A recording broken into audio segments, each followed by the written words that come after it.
Hello friends, welcome to my YouTube channel love you ज़िंदगी। आज हम फिज़िक्स का एक नया टॉपिक पढ़ने जा रहे हैं वन डायमेंशनल प्रॉब्लम में इनफिनाइट स्क्वायर वेल पोटेंशियल। ठीक है, ये हमारा एप्लीकेशंस है वन डायमेंशनल प्रॉब्लम का। ठीक है, तो जो स्क्वायर वेल पोटेंशियल होता है, इनफिनाइट पोटेंशियल, उसका मीन क्या होता है? ये जो होता है वो क्वांटम मैकेनिक्स में जो पार्टिकल होता है, एक पार्टिकल जो होता है वो बॉक्स मॉडल में डिस्क्राइब होता है, ताकि जो पार्टिकल होता है वो फ्रीली मूव कर सके किसी भी स्पेस में। ठीक है, जो कि सराउंडेड होता है इनपेनेट्रेबल बैरियर्स से। इनपेनेट्रेबल बैरियर्स में बैरियर्स होते हैं जो कि मतलब उसको भेदा नहीं जा सकता है। ठीक है, वैसे बैरियर से ये जो होता है वो सराउंडेड होता है। जैसे कि जो हम जानते हैं, ये जो होता है it can never have zero energy. ठीक है, इसके पास कभी भी ज़ीरो एनर्जी नहीं हो सकता, meaning that the particle can never seat still. ठीक है, ये जो पार्टिकल है वो कभी, इम्पोर्टेंट क्वेश्चन है, लिखा है consider a particle of mass m moving in a one dimensional infinitely deep potential well as shown in figure. ठीक है, यहाँ पे एक पार्टिकल कंसीडर कर रहा है जो कि मास m है उसका, और मूव कर रहा है किसी भी one dimensional infinitely deep potential well में। ठीक है, हमने फिगर ड्रॉ किया है। ठीक है, रीज़न 1, रीज़न 2, रीज़न 3, हमने इसमें 3 रीज़न्स लिए हैं। यहाँ देखिए, हमने इन्फिनाइट को यहाँ पे शो किया है। ठीक है, ये जो है ये है वेलोसिटी। ठीक है, सॉरी ये पोटेंशियल है, Vx जो है वो पोटेंशियल है। ठीक है, अब एक ये जो ये रीज़न है वहाँ पे हम ले रहे हैं x इज़ इक्वल टू 0 और यहाँ पे x इज़ इक्वल टू 8। ठीक है, तो जो पोटेंशियल फंक्शन है Vx, ठीक है, पोटेंशियल फंक्शन जो है वो 3 फॉर्म में यहाँ पे हो जाएगा। 3 रीज़न हमने लिया है। ठीक है, तो पहला जो रीज़न है Vx जो है इज़ इक्वल टू इन्फिनाइट। ठीक है, कब होगा ये इन्फिनेटिव कब होगा? जब हम x को लेस देन 0 लेंगे तब। Vx इज इक्वल टू 0 तब होगा जब हमारा 0 जो होगा इज लेस देन और equal to x is less than और इक्वल टू a। ठीक है, और Vx जो होगा वो हमारा फिर से प्लस होगा, प्लस इन्फिनेटिव कब?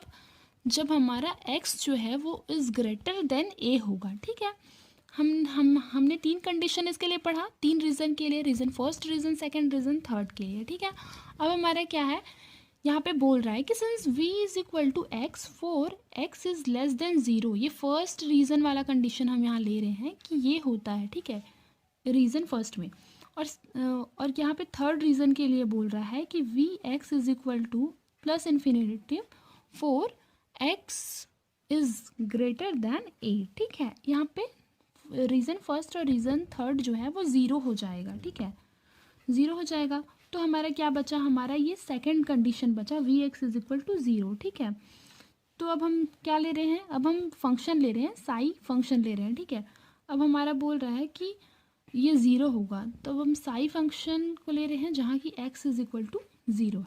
ठीक, तो हम ये इक्वेशन जानते हैं कि psi X minus A is equal to 0। ठीक, ये होता है, ये हमने वेव इक्वेशन में पढ़ा है। ठीक है, अब यहाँ क्या लिखा है?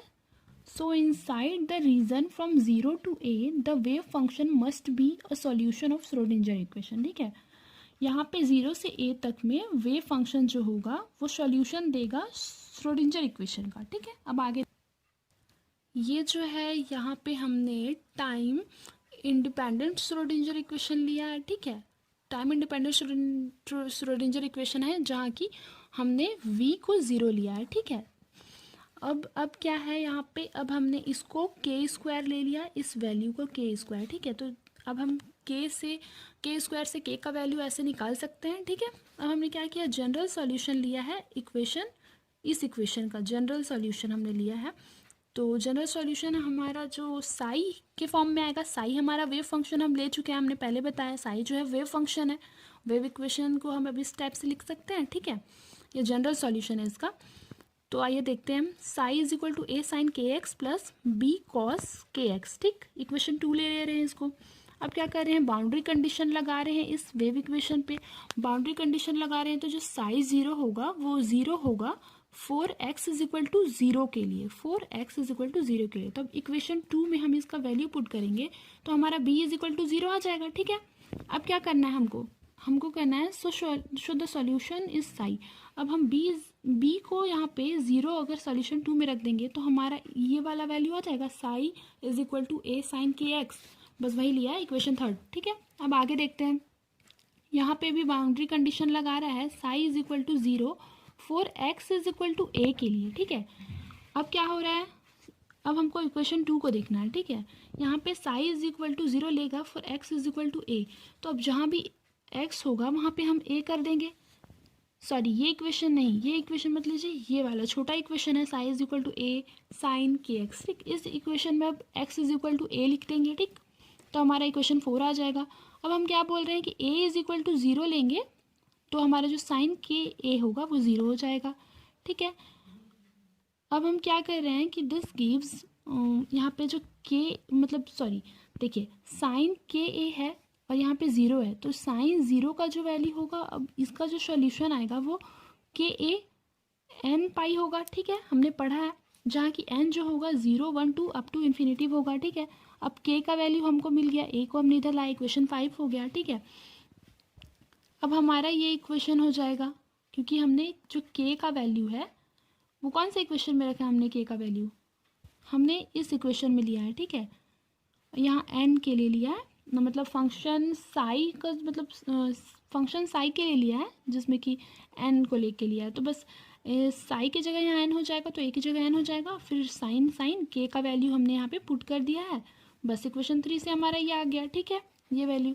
अब हम क्या कर रहे हैं कि कांस्टेंट ए एन जो यहाँ पे है वो कांस्टेंट है, तो अब हम इसको क्या कर सकते हैं, नॉर्मलाइज्ड कंडीशन से सॉल्व कर सकते हैं। हमने नॉर्मलाइज्ड कंडीशन पढ़ा है कि ये होता है, उसमें हमने ये भी पढ़ा है, उसमें हमने क्या पढ़ा है कि जो साई आर टी होगा, ठीक है, जो साई आर टी होगा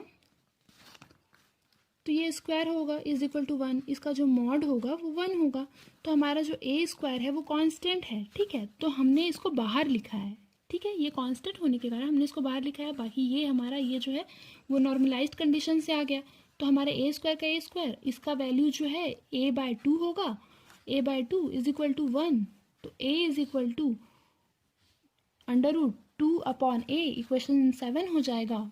फिर यहाँ पे हमने क्या लिया है, हमने यहाँ पे इक्वेशन 6 से लिया है, psi N X is equal to under root 2 upon sine N pi upon A X, ठीक है, इक्वेशन 8 लिख दिया। अब हम जानते हैं कि k is equal to n pi upon a हमने निकाला है, ठीक है, और हमने यहाँ पे क्या निकाला है, हमने यहाँ पे के का वैल्यू ये निकाला था, ठीक है, under root 2 upon H cut, ठीक है, तो हमने उसको लिखा। अब दोनों वैल्यू इक्वल हो जाएंगे तो हमने दोनों को इक्वल कर दिया है, ठीक है। अब दोनों साइड पे हम स्क्वायर करेंगे, ठीक है, दोनों साइड पे, तो हमारा ये वैल्यू आएगा। अब हम यहाँ से ई एन का वैल्यू निकाल सकते हैं, तो ये हमारा ई एन का वैल्यू मिल जाएगा, ठीक है। इसको सॉल्व करेंगे तो ये हमारा मिल जाएगा, तो ये हमारा इक्वेशन 9 हो जाएगा। अब हम क्या कर रहे हैं कि we find energy to be quantized. ये जो इक्वेशन 9 हमको दिख रहा है, इक्वेशन 9 में अगर हम n का वैल्यू 1 2 3 कंटिन्यूसली हम एक एक करके भरेंगे, ठीक है, n का वैल्यू, तो हमारा मिल जाएगा हमको E1 E2 E3, ठीक है, हमको ये मिल जाएगा। अब हमको क्या करना है, हम यहाँ पे क्या लिखा है पढ़ते हैं इसको, we find the energy to be quantized. हमें पहले ही पढ़ा है कि जो एनर्जी यहाँ पे है वो क्वांटाइज्ड है, ठीक है। This result is sharp contrast to the result in classical physics. ये क्लासिकल फिजिक्स का जो हमको रिजल्ट मिला है, आगे देखते हैं क्या है,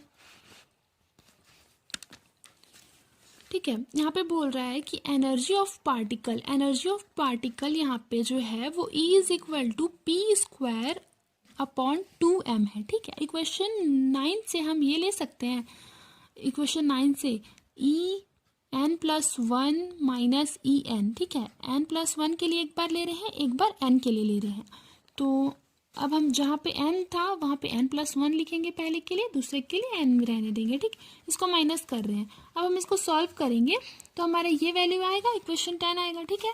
अब हम यहाँ क्या बोल रहे हैं कि जो एनर्जी लेवल है वो, तो यहाँ पे क्या बोल रहा है कि जो एनर्जी लेवल है वहाँ पे वो इक्वी स्पेस्ड नहीं है, ठीक है। अब हम क्या कर रहे हैं, यहाँ पे n इज इक्वल टू 1 ले रहे हैं, तो हमारा ये वाला इक्वेशन 11 हमको मिल जाएगा अगर n इज इक्वल टू 1 लेंगे तो, और ग्राउंड स्टेट वेव फंक्शन जो है वो हमारा इक्वेशन 8 में अगर हम यहाँ पे 1 रखेंगे तो साई 1 का जो वैल्यू आएगा वो हमारा ये मिल जाएगा, ठीक है। प्रॉब्लम के साथ जो इनफिनाइट स्क्वायर वेल पोटेंशियल का जो डेरिवेशन है वो सॉल्व किया है। ये एप्लीकेशंस है वन डायमेंशन प्रॉब्लम का। अगर आपको कोई भी टॉपिक इसमें कोई भी लाइन समझ नहीं आया होगा तो आप कमेंट बॉक्स में पूछ सकते हैं guys. Thank you for watching my video.